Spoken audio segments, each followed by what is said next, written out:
Everyone, मैं Ravindra applied mechanics के इस वीडियो लेक्चर में एक नई मशीन को स्टार्ट करते हैं जिसका नाम है सिंगल परचेज विंच या क्रैब। ठीक है, एक की मशीन है सिंगल परचेज विंच या क्रैब। तो सबसे पहले देख लेते हैं इसका प्रयोग कहाँ करते हैं। इसका प्रयोग किसी हैवी लोड को उठाने के लिए करते हैं। इसका कंस्ट्रक्शन देख लेते हैं, संरचना। तो इसमें दो स्तंभ होते हैं, दो कॉलम, ए कॉलम बी, दो कॉलम होते हैं और एक स्पेंडल सी और दूसरा एक लोड ड्रम होता है जो दोनों आपस में पैरेलल अक्षों पर वेरिंगों की सहायता से अटैच होते हैं। यहाँ वेरिंग लगे होते हैं, उन वेरिंगों की सहायता से ये मूव करते हैं। ठीक है, यहाँ पर आपको बता दें कि ये जो स्पेंडल सी है, इस स्पेंडल सी के साथ एक ये इफर्ड व्हील, एक व्हील लगा होता है। ये एक हो सकता है, दो भी हो सकते हैं, दूसरा व्हील इधर हो सकता है। यानी दोनों तरफ से इफर्ट देने के लिए एक व्हील इधर है, इधर भी हो सकता है, लेकिन यहाँ पर हमने एक व्हील लिया है। आवश्यकता अनुसार हम व्हील ले सकते हैं। ठीक है, तो एक पहिया होता है जिस पर हम प्रयास लगाते हैं और इसी एक्सेल पर, एक्सेल सी पर एक इफर्ट व्हील होता है और दूसरा इसी के साथ पिनियन एम जुड़ा होता है। ये पिनियन एम को मैंने यहाँ पर दिखाया है और इस पिनियन एम पर जो खांचे होते हैं वो उनकी संख्या T2 मानते हैं। ठीक है, मान लिया मैंने T2 है। ठीक, दूसरा हमारे पास जो ड्रम है उसके साथ एक और यहाँ पर ये गियर लगा होता है। ये जो दूसरा है गियर, ठीक है, ये गियर लगा होता है और इस गियर को हम स्फीयर और या मेन गियर बोलते हैं। ठीक है, तो यहाँ इसके साथ एक ये ड्रम अटैच होता है। ठीक है, और इस ड्रम पर रस्सी की सहायता से जो लोड उठाना होता है वो लोड अटैच रहता है। ठीक है, यहाँ पर एक हैंडल होता है। तो इफर्ट हम इस स्पेंडल सी पर इफर्ट जो लगाते हैं वो इस व्हील के थ्रू, ठीक है, इफर्ट लगाते हैं। तो इफर्ट लगाने के दो तरीके हैं, या तो हम किसी लोड के द्वारा इफर्ट लगा दें इस पर रस्सी बांध के, या फिर इस हैंडल से, हैंडल को इसमें फंसा करके और इसको चलाते हैं तो यहाँ पर इफर्ट लगता है। ठीक, तो ये इसके कुछ कंस्ट्रक्शन पार्ट हैं। अब इसकी वर्किंग के बारे में थोड़ा सा देखते हैं। वर्किंग क्या है? ठीक है, वर्किंग ये है कि जब हम स्पेंडल सी को हत्थे द्वारा, ठीक है, या इफर्ट व्हील द्वारा एक चक्कर में जो प्रयास देते हैं, ठीक है, जो प्रयास देते हैं यहाँ पर, ठीक, तो इसकी वर्किंग में यहीं से हम स्टार्ट करते हैं। इसकी वर्किंग क्या होती है कि सबसे पहले हम स्पेंडल सी को इस व्हील की सहायता से या हैंडल की सहायता से इसको प्रयास देते हैं तो स्पेंडल सी घूमता है। स्पेंडल सी क्या होता है? मूव करता है और इस स्पेंडल सी के साथ पिनियन एम अटैच रहता है। तो स्पेंडल जब घूमता है तो पिनियन भी घूमता है। ठीक है, स्पेंडल जब घूमता है तो पिनियन भी घूमता है। जब स्पेंडल यहाँ पर जो हैंडल है वो एक चक्कर जब कंप्लीट करता है तो स्पेंडल सी भी इस व्हील के साथ एक चक्कर अपना कंप्लीट कर लेता है। और जब इसका एक चक्कर कंप्लीट होता है स्पेंडल का, तो पिनियन एम भी एक ही चक्कर कंप्लीट कर लेता है, क्योंकि ये एक कॉमन एक्सेल पर अटैच है तीनों। ठीक है, क्या? पिनियन एम, स्पेंडल और ये हैंडल या फिर व्हील।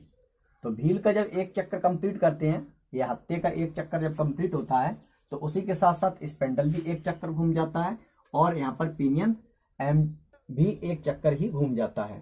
ठीक है, और जब ये जो पिनियन एम घूमता है तो पिनियन एम के साथ ये gear N, gear main gear N भी घूमता है, क्योंकि इसके साथ जो पिनियन एम है उसके साथ गियर अटैच होता है।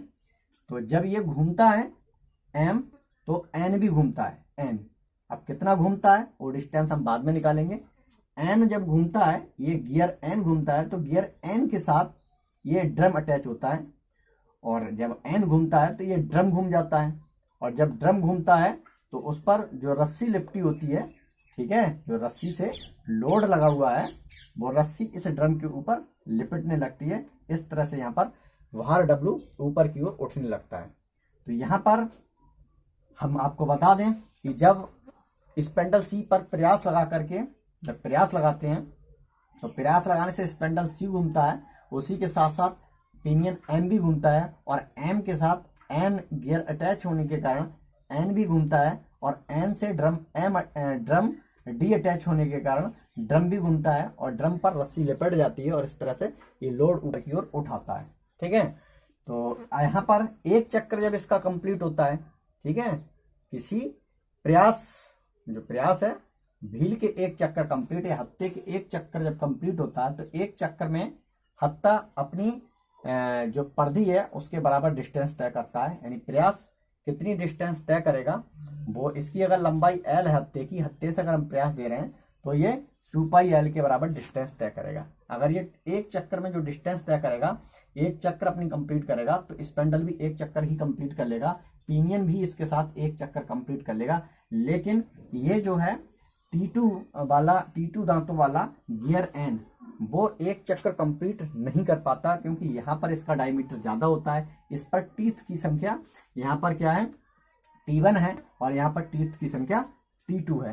तो यहाँ रिलेशन ये होता है कि T1 की वैल्यू बड़ी होती है, T2 की वैल्यू छोटी होती है। तो यहाँ पर हमने माना है T2 दांतों की संख्या पिनियन एम पर T2 है दांतों की संख्या, और T1 क्या है, दांतों की संख्या गियर एन पर, गियर एन मैंने नाम दिया है इस गियर का। ठीक है, गियर एन पर दांतों की संख्या है।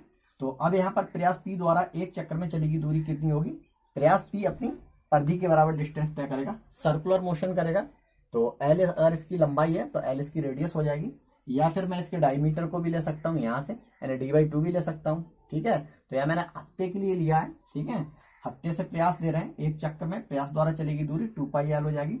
तो अगर हत्ता एक चक्कर कंप्लीट कर रहा है, ठीक है, तो उसी के साथ साथ स्पेंडल भी एक चक्कर कंप्लीट कर लेगा, स्पेंडल के साथ साथ पिनियन एम भी एक चक्कर कंप्लीट करेगा। तो यहाँ पर पिनियन एम के एक चक्र में, ठीक है, जब ये भी एक चक्कर कंप्लीट कर रहा है पिनियन एम, तो ये एन कितने चक्कर कंप्लीट करेगा, इसको हमें फाइंड आउट करना है, क्योंकि एन के साथ ही लोड अटैच है। तो लोड द्वारा चलेगी दूरी हमको निकालना है कि भार द्वारा चलेगी दूरी, क्योंकि हम इसका फाइनली वेलोसिटी रेशियो निकालना चाह रहे हैं। ठीक है, इसका वेलोसिटी रेशियो क्या होगा, तो प्रयास द्वारा चलेगी दूरी अपॉन भार द्वारा चलेगी दूरी। तो प्रयास द्वारा चलेगी दूरी तो हम आसानी है, हमें निकाल सकते हैं, लेकिन लोड कितना चलेगा, देखिए लोड कितना चलेगा, लोड जितना ड्रम घूमेगा उतना ही तो लोड चलेगा, उतनी ही तो उस पर रस्सी चढ़ेगी। और ड्रम कितना घूमेगा, जितना ये गियर एन घूमेगा, तो गियर एन कितना घूमेगा, इस पर कितने दांते बने हुए हैं उस पर डिपेंड करेगा। ठीक है, कि कितने दांते हैं, तो यहाँ पर एन कितना घूमेगा वो डिपेंड एम पर करेगा, और एम किस पर डिपेंड करेगा, स्पेंडल पर, और स्पेंडल डिपेंड करेगा हत्ते पर। ठीक है, तो यहाँ पर मैं बात करूं तो कह सकता हूं कि जो पिनियन एम है वो एक चक्कर जब कंप्लीट करता है, एक पिनियन एम के एक चक्र में, ठीक है, एन के चक्करों की संख्या, गियर एन के चक्करों की संख्या कितनी होगी, तो यहाँ पर गियर एन के चक्करों की संख्या, ठीक है, गियर एन इसके चक्करों की संख्या कितनी होगी, T2 गुणे 1/T1। ये क्यों होगी, ये इसलिए होगी क्योंकि यहाँ पर ये जो M है वो लगभग, अगर मान लीजिए इसका डायमीटर कम है ना, और इसका डायमीटर ज्यादा है, ये इसके साथ अटैच है, तो जो पिनियन M है वो 2 या 3 लगभग चक्कर, अगर 2, 3 या 5, 4 चक्कर कंप्लीट करता है, तो इसका एक चक्कर कंप्लीट कम से कम हो पाएगा, क्योंकि इसका डाया ज्यादा है। भाई छोटा डाया वाला ज्यादा स्पीड से घूम पाएगा ना, ज्यादा चक्कर लगाएगा, तो इसका एक चक्कर कंप्लीट होगा कुछ इसके रिवॉल्यूशन में, यानी एम के कुछ रिवॉल्यूशन लगेंगे इसको एक चक्कर कंप्लीट कराने के लिए। ठीक है, तो यहाँ पर हम इसको ये चीज ध्यान रखेंगे। ठीक है, तो इसको ध्यान में रखते हुए हम गियर एन के चक्करों की संख्या अगर निकालना चाहें, तो गियर एन के चक्करों की संख्या क्या होगी, ठीक है, इसके रिवॉल्यूशन यानी T2 गुणे 1/T1, ये रिवॉल्यूशन हो जाएगा, क्योंकि इसके चक्कर कितने होंगे, 2-3 चक्कर अगर इसके रिवॉल्यूशन कंप्लीट हो जाएंगे, एम के पिनियन एम के 2-3 रिवॉल्यूशन अगर कंप्लीट हो जाते हैं, तो कहीं जाकर के गियर एन का एक रिवॉल्यूशन कंप्लीट हो पाएगा। तो गियर एन का चक्करों की संख्या, गियर एन के चक्करों की संख्या कितनी होगी, T2 गुणे 1/T1।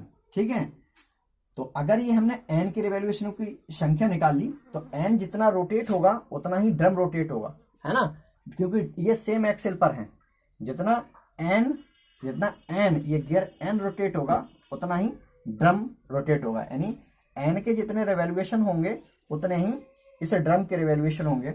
या सिलेंडर ये जो मैंने अटैच कर रखा है उसके रिवॉल्यूशन इसके रिवॉल्यूशन के बराबर होंगे। तो यहाँ पर मैं कह सकता हूँ गियर एन के चक्करों की संख्या, ठीक है, ड्रम या बेलन के चक्करों की संख्या जिस पर लोड अटैच है, तो वो कितना हो जाएगा T2/T1, ये सेम रहेंगे, ठीक है। तो अगर ये हमने यहाँ पर निकाल लिया, ठीक है, बार W द्वारा, ठीक है, चली गई दूरी, तो बाहर W द्वारा दूरी कितनी चली जाएगी, W जितनी इस पर रस्सी लिपटेगी, है ना, तो रस्सी कितनी लिपटेगी, उस रस्सी को हमें निकालना है कि W बाहर द्वारा कितनी दूरी ट्रेवल होगी, तो वो कितनी होगी, यानी जो ड्रम है, ड्रम के चक्र है ना, ड्रम के चक्र कितने हैं, तो ड्रम के चक्र तो N गियर के बराबर हैं, वो कितने हैं T2/T1, ठीक है, और गुणे हमें इसकी रेडियस, यानी ये अपने रेडियस के बराबर है 2πr, ये r मैंने यहाँ पर एज्यूम कर ली इसकी रेडियस, ठीक है, यहाँ मैं इसको दिखा दे रहा हूँ, ये स्मॉल r, ये ड्रम की रेडियस है। तो यहाँ पर देखिए जो रिवैल्यूएशन है ड्रम के वो कितने T2/T1, अब यहाँ पर इसकी जो रेडियस है उससे हम मल्टीप्लाई कर देंगे 2πr, तो ये जो ड्रम है वो इतनी डिस्टेंस जो है प्रयास को मतलब भार को उठा सकेगा, ठीक है। तो यहाँ पर भार W द्वारा चलेगी दूरी हमें निकालना है कि भार कितना दूरी ऊपर की ओर चलेगा, तो भार कितना चलेगा जितनी इस पर रस्सी लिपटेगी, और रस्सी कितनी लिपटेगी, इसके रिवैल्यूएशन गुणा इसकी परिधि, तो परिधि कितनी जाएगी 2πr, तो रिवैल्यूएशन गुणा परिधि, ये मैंने यहाँ पर वैल्यू निकल आई। अगर ये निकल आई तो हम इसका वेलोसिटी रेशियो निकाल देंगे। वेलोसिटी रेशियो हमारे पास हो जाएगा प्रयास P द्वारा चलेगी दूरी, प्रयास P द्वारा चलेगी दूरी, ठीक है, और अपॉन भार द्वारा चलेगी दूरी, तो भार T2/T1 गुणे 2πr, ये हम ले लेंगे। तो यहाँ पर हमारे पास 2π से 2π कट जाएगा, यह आएगा T1/T2, ठीक है, गुणे L/r, तो ये वेलोसिटी रेशियो आ गया। अगर वेलोसिटी रेशियो हमने निकाल लिया तो इसका फॉर आइडियल मशीन के लिए, फॉर आइडियल मशीन के लिए इसका हम मैकेनिकल एडवांटेज निकाल सकते हैं। तो मैकेनिकल एडवांटेज इस वेलोसिटी रेशियो के बराबर हो जाएगा आइडियल केस में, तो आपका L/r ही रहेगा। ये आपको फार्मूला ध्यान रखना है, ठीक है। आप किसी बुक से नोट कर सकते हैं, किसी बुक में दे रखा हो, ठीक है। इसका डायग्राम अच्छा सा आप किसी और बुक से भी बना सकते हैं, ठीक है, या फिर आप नेट से बना सकते हैं, ठीक है, इंटरनेट से आप इसका डायग्राम अच्छा सा बना सकते हैं, या किसी बुक से बना सकते हैं, ठीक है। डायग्राम आपके सामने है, ठीक। तो इसकी ये कंप्लीट थ्योरी है और भी इसमें आप लिख सकते हैं अपने हिसाब से, ठीक है। बस केवल आपको वर्किंग समझ में आनी चाहिए कि पिनियन क्या है और गियर क्या है। ये पिनियन और गियर दोनों गियर ही होते हैं, ठीक है, एक छोटा गियर एक बड़ा गियर, छोटा गियर पिनियन, बड़ा गियर गियर, ठीक है। तो इसकी ये इस तरह से थ्योरी कंप्लीट है, आप इसको नोट करेंगे। आई होप आपको समझ में आया होगा।